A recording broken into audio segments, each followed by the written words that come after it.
ఇక ఉమ్మడి వరంగల్ జిల్లాలో ఐకేపీ సెంటర్ల దగ్గర రైతులకు వడిగాపులు తప్పడం లేదు. లారీలు రాక సరిపడా బార్డన్ లేక ధాన్యం కొనుగోళ్లు ఆలస్యమవుతున్నాయి. దీంతో ఐకేపీ సెంటర్ల దగ్గర కుప్పలుగా పోసుకున్న వడ్ల దగ్గర రైతులు పడిగాపులు కాస్తున్నారు. 15 రోజులుగా కాంటా పెడతలేరని రైతులు ఆవేదన వ్యక్తం చేస్తున్నారు. వర్షం పడితే ధాన్యం రాసులపై కప్పడానికి టార్పిన్లను కూడా లేవని రైతులు ఆందోళన చెందుతున్నారు. హనుమకొండ జిల్లా వంగపహాడ్ గ్రామంలోని ఐకేపీ సెంటర్లో దగ్గర పరిస్థితి గురించి మరింత సమాచారం మా ప్రతినిధి కేకే అందిస్తారు.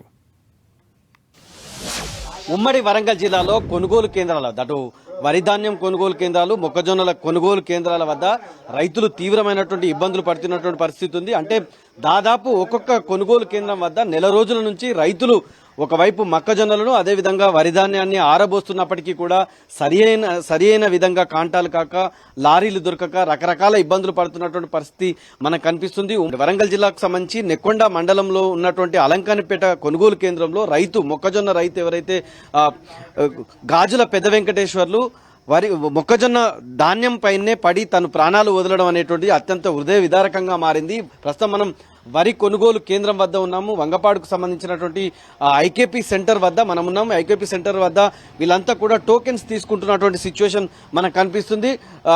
ఇక్కడ కొంతమంది రైతులు మాట్లాడే మీరు ఎన్ని రోజుల కంచి ఇక్కడ ఈ కొనుగోలు కేంద్రంకి వచ్చారండి? జొన్నలు నెల దాటింది. ఇప్పుడు వడ్లు పోసి 15 రోజులు అవుతుంది. ఇంతవరకు కాంటాలు కాలే. ఇగో ఇవాళ ఇస్తాను. వర్షం పడితే మేమేం కావాలి? మేము ఆగమైపోయినట్టేనే. అవతల అప్పు తెచ్చి పెట్టాం. లారీలు అత్తలేవు అంటాను, ఇది అంటాను.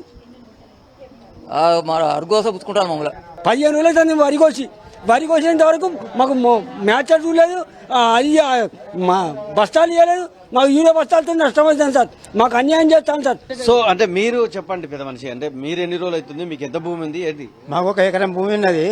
ఇప్పుడు 15 రోజులు అవుతుంది. ఇప్పుడు ఇక్కడ ఉండేది ఇంతవరకు కాటా పెట్టలేదు, ఏం లేదు. మనం చూడొచ్చు ప్రతి రైతు కూడా ఆవేదన వ్యక్తం చేస్తున్నటువంటి సిచ్యువేషన్ ఉంది. ఆగ్రహం వ్యక్తం చేస్తున్నటువంటి వాతావరణం మనకు కనిపిస్తుంది. మనం ఒకసారి ఇక్కడ ఐకేపీ సెంటర్ లోపల వీళ్ళందరూ కూడా టోకెన్స్ ఇస్తున్నటువంటి సిచ్యువేషన్ మనం చూడొచ్చు. అమ్మాయి అంటే ఎందుకు వీళ్ళంతా కూడా టోకెన్స్ ఎందుకు లేట్ అవుతున్నాయి? ఏం జరుగుతుందమ్మా? టోకెన్స్ అనేది ఏం లేదు. నార్మల్ గా మనకు రైతుకి 17 లోపు మాయిశ్చర్ వస్తే మాత్రం టోకెన్స్ ఇస్తాము. మనకు ఉన్నది ఏంటి అని అంటే ఇప్పటి వరకు చెరువు దగ్గర మనకి కుంటలకి చెరువు దగ్గర ఉన్నది లేట్ హార్వెస్ట్ అవుతుంది. అదేంటంటే చాలా మంది రైతులు కొంత ల్యాండ్స్ ఎక్కువ మంది అక్కడ ఉంటారు. అందరిది ఒకటేసారి హార్వెస్ట్ అవ్వడం వల్ల ఈ ప్రాబ్లం అవుతుంది. మాక్సిమం మేము అందరిది ఇప్పుడు వెళ్ళడానికి కూడా రెడీ ఉన్నాయి. అంత ఇబ్బంది అయితే ప్రెసెంట్ అయితే ఏం లేదు. ఒక్కొక్కరు 15 రోజులు అవుతుంది తల్లి. 15 రోజుల కాంచి ఇక్కడే తింటున్నారు, ఇక్కడే ఉంటున్నారు. మనకు మాయిశ్చర్ అనేది మనకు 17 లోపు వచ్చేదాకా మేము అనేది పంపివ్వము. అందుకోసమనే ఆపడం అవుతుంది. చాలా వరకు అందరికి మనకు 17 అలా మాయిశ్చర్ రాగానే మేము ఫస్ట్ ఇవన్నీ తీసుకొని ఎంత మాయిశ్చర్ వచ్చిన తర్వాత మేము టోకెన్స్ ఇస్తామన్నట్టు. ఏంటి అని అంటే ఒకటేసారి ఇప్పుడు మనం గన్నీస్ ఇస్తే అకాల వర్షాల వల్ల గన్నీస్ తడిసినందుకు రైతు చాలా ఇబ్బంది పడతాడు. మనకి అందుకోసం మనకి ఆపడం అనేది ఏముండదు. కంటిన్యూస్ ప్రాసెస్ అనేది జరుగుతూనే ఉంటుంది. కంపల్సరీ చేస్తాము. ఇక్కడ ఉన్నటువంటి ధాన్యం బస్తాలు, ధాన్యం అంతా కూడా క్లియర్ కావాలంటే మీకు ఎంత సమయం పడుతుంది? మాక్సిమం మేము ఇప్పుడు వచ్చినాయి మాత్రం ఇప్పుడు కాంటా చేసినాయి మాత్రం మాకు విత్ ఇన్ 2 days లో అయిపోతాయి. మళ్ళీ అంటే ఇప్పుడు ఇవి అయిపోయిన తర్వాత మళ్ళీ కూడా మళ్ళీ బార్దాన్ని ఇస్తాం కాబట్టి మనకు కంటిన్యూస్ గా అనేది జరుగుతూనే ఉంటది. మనం ఒక 10 days లో 1 week to 10 days లో మొత్తం సెంటర్ అంతా క్లియర్ అయ్యే ఈ మంత్ ఎండింగ్ వరకు క్లియర్ అయిపోతుంది. అధికార యంత్రాంగం మాత్రం చాలా స్పష్టంగా చెప్తున్నటువంటి సిచ్యువేషన్ ఉంది. అంటే వరిలో మ్యాచర్ ఏదైతే ఉంటుందో ఆ మ్యాచర్ కి సంబంధించి ఉండడం వల్ల లేట్ అవుతుంది అనేటువంటి చెప్తున్నారు.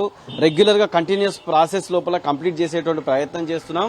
అంటే ఒక్క లారీ లోడ్ గనక ఇక్కడ నుంచి లిఫ్ట్ చేస్తే ఇంకో 4 లారీల ధాన్యం వచ్చి పడుతున్నటువంటి పరిస్థితి ఉంది. రైతులు ఆ పంటను అక్కడ పెట్టడం ఇన్ టైం లోపల కాంటాలు కాకపోవడం వల్ల ఇబ్బంది పడుతున్నాం. వీళ్ళంతా కూడా మనం చూస్తున్న వాళ్ళంతా దాదాపు 15 రోజులకు తక్కువ ఎవరు లేరు. ఇప్పుడు ఈ రోజు టోకెన్స్ ఇస్తున్నటువంటి సిచ్యువేషన్ ఉంది. ఉమ్మడి వరంగల్ జిల్లా మొత్తం కూడా రైతాంగం ఇదే దుస్థితిని అనుభవిస్తున్నటువంటి వాతావరణం ఉంది. కెమెరామెన్ సునీల్తో కేకే 10 TV వరంగల్.